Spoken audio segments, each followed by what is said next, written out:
நாம எதிர்க்கிறது யாருக்குங்க? யார? ரெண்டு பெரிய ஜாம்பவான்கள் அசுர பலத்தோட இருக்காங்க. அசுர பலத்தோட. ஒரு பக்கம் பார்த்தீங்கன்னா 10 ஆண்டுகள ஆட்சியில் கிடையாது, மிகப்பெரிய ஆளுமை மிக்க தலைவர். இப்போ இல்லை. அவருடைய வாரிசை நிரூபிக்கணும்.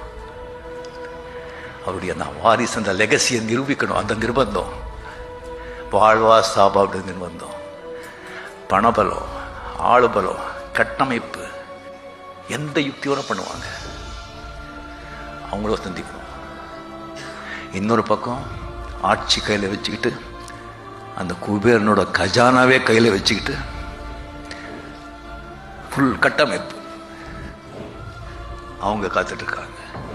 இவங்க நடுவில் நான் ஒரு சினிமா புகழ் வச்சுக்கிட்டு, நம்ம ரசிகர்களை வச்சுக்கிட்டு ஜெயிக்க முடியுமா? இப்போ இந்த கொள்கைகள் சொன்னால், அப்போ அது ஏற்படலைன்னு சொன்னால், இவங்களெல்லாம் நான் கொண்டு வந்து நான் அவனை பலிக்கடை ஆக்க மாட்டேன். என்னை நம்பி வர்றவங்களை பலிக்கடை ஆக்குறது இல்லை. கம்ப்ளீட்டாக அவன் வந்து எலெக்ஷன் தான் சாதாரண விஷயமா? சாதாரண விஷயமா சொல்லுங்கள்? எவ்வளோ பணம் அவன் வந்து கடன் விற்று, கொண்டாடி தாலி விற்று, வீடு விற்று, அவன் வந்து அப்படி அவன் வருவான் இல்லை? அவனுக்கு எப்படியா இந்த வயசுல இந்த காலத்தில் அது எனக்கு தெரியாது. ஸோ முதல்ல சொல்லிடலாம்.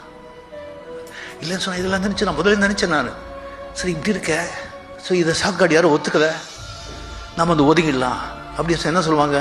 அரசியலுக்கு வர சொல்லிட்டு வந்து ஒதுங்கிட்டாரு, இது ஒரு சாக்கு. அது பல பேர் பல விதமாக பேசுவாங்க.